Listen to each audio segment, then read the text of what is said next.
जनवरी 2026 Mary com ने आपकी अदालत में रजत शर्मा के सामने एक ऐसी बात कही जिसने पूरे देश को हिला कर रख दिया है। उन्होंने अपने पति ऑनलर कॉम पर फाइनेंशियल फ्रॉड का इल्जाम लगाया है। मैरी का दावा है कि जब वो इंजर्ड थी और अपने सबसे मुश्किल दौर से गुजर रही थी, तब ऑनलर ने उनके अकाउंट से 10 लाख रुपए चोरी किए और करोड़ों की प्रॉपर्टी अपने नाम कर ली। लेकिन दोस्तों, हर कहानी के दो पहलू होते हैं। ऑनलर ने चुप रहने की बजाय मैरी पर पलटवार किया। उन्होंने मैरी पर एक्स्ट्रा मैरिटल अफेयर्स के आरोप लगाए, एक जूनियर बॉक्सर के साथ और दूसरा एकेडमी के एक वर्कर के साथ। उनका दावा है कि उनके पास व्हाट्सएप चैट्स और सबूत भी है। क्या ये एक हीरो की इमेज को गिराने की कोशिश है या फिर एक नेशनल आइकन की असलियत?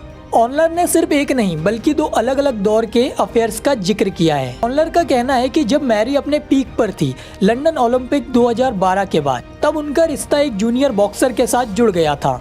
ऑनलर के मुताबिक उन्होंने तब बच्चों और मैरी के करियर के खातिर उन्हें माफ कर दिया था। और दूसरा बड़ा आरोप ये है कि मैरी कुछ सालों से अपनी ही एकेडमी के एक एम्प्लॉय के साथ क्लोज रिलेशन में है। ऑनलर ने पब्लिकली कहा है कि उनके पास डिजिटल एविडेंस भी है। आजकल के डाइवोर्स केस में डिजिटल फॉरेंसिक एक बहुत बड़ा रोल प्ले करता है। ऑनलर का दावा है कि मैरी के व्हाट्सएप चैट और कॉल लॉग्स ये साबित करते हैं कि ये सिर्फ प्रोफेशनल रिश्ते नहीं थे। क्या ये मैसेज वाकई बेवफाई साबित करते हैं या फिर ये एक पॉजिटिव हस्बैंड के दिमाग की उपज है? मैरी कॉम सिर्फ एक प्लेयर नहीं बल्कि मणिपुर की बहुत बड़ी पॉलिटिकल फिगर भी है। ऑनलर का कहना है कि स्पोर्ट्स सर्किट में लोग इसलिए चुप रहते हैं क्योंकि मैरी का इन्फ्लुएंस बहुत ज्यादा है। उनका आरोप है कि मैरी ने अपनी पावर का इस्तेमाल करके इन सारी बातों को दबाया है। और मैरी के सपोर्टर का कहना है कि जब एक मर्द फाइनेंशियल फ्रॉड में फंसता है तो वो अक्सर औरत के कैरेक्टर पर उंगली उठाता है ताकि पब्लिक से सिंपैथी ले सके।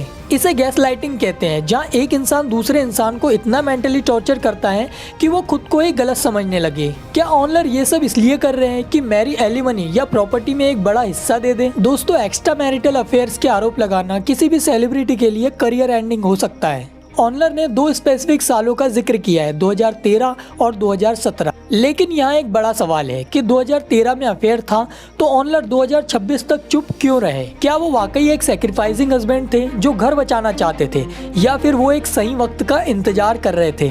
साइकोलॉजिस्ट कहते हैं कि जब एक बड़े पावरफुल कपल्स का डाइवोर्स होता है तो कैरेक्टर पर हमला करना सबसे असरदार हथियार होता है। ऑनलर के पास अगर व्हाट्सएप प्रूफ है तो वो कोर्ट में क्यों नहीं दिखाए गए? क्या ये सिर्फ एक ब्लैकमेलिंग टेक्निक है प्रॉपर्टी के लिए, या मैरी कॉम की सुपर मॉम वाली इमेज के पीछे एक ऐसी सच्चाई है जिसे देश देखने के लिए तैयार नहीं है? इस केस में सबसे बड़ा सस्पेंस तब आया जब पता चला कि इनका डिवोर्स तो 2023 में ही हो चुका है। तो फिर 2 साल तक ये नाटक क्यों? क्या ब्रांड डील और पब्लिक इमेज बचाने के लिए ये सच्चाई छुपाई गई?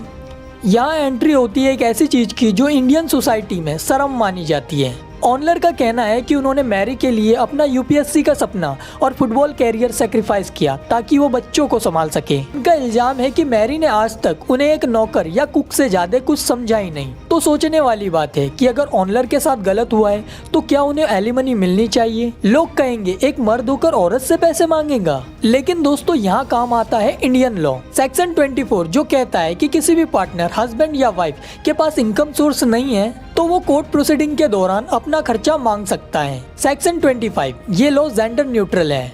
अगर ऑनलर ने मैरी की सक्सेस के लिए अपना इकोनॉमिक पोटेंशियल सैक्रिफाइस किया है तो लीगली वो मैरी की कमाई से हिस्सा मांगने का हकदार है। तो सवाल ये है कि जब एक औरत घर संभालती है तो उसे एलिमनी मिलती है, तो क्या एक हाउस हस्बैंड को भी ये हक मिलना चाहिए, या फिर ये सिर्फ मैरी को बदनाम करके पैसे निकलवाने की एक साजिश है? दोस्तों, मैरी कॉम हमारी गर्व है, लेकिन ये केस हमें सिखाता है कि सेलिब्रिटी की लाइफ की चमक दमक के पीछे बहुत अंधेरा हो सकता है। ये सिर्फ एक डाइवोर्स की नहीं बल्कि करियर सैक्रिफाइस, फाइनेंशियल कंट्रोल और जेंडर रोल की एक कॉम्प्लेक्स कहानी है। क्या आपको लगता है कि ऑनलर को एलिमनी मिलनी चाहिए या मैरी कॉम के साथ एक फाइनेंशियल स्कैम हुआ है?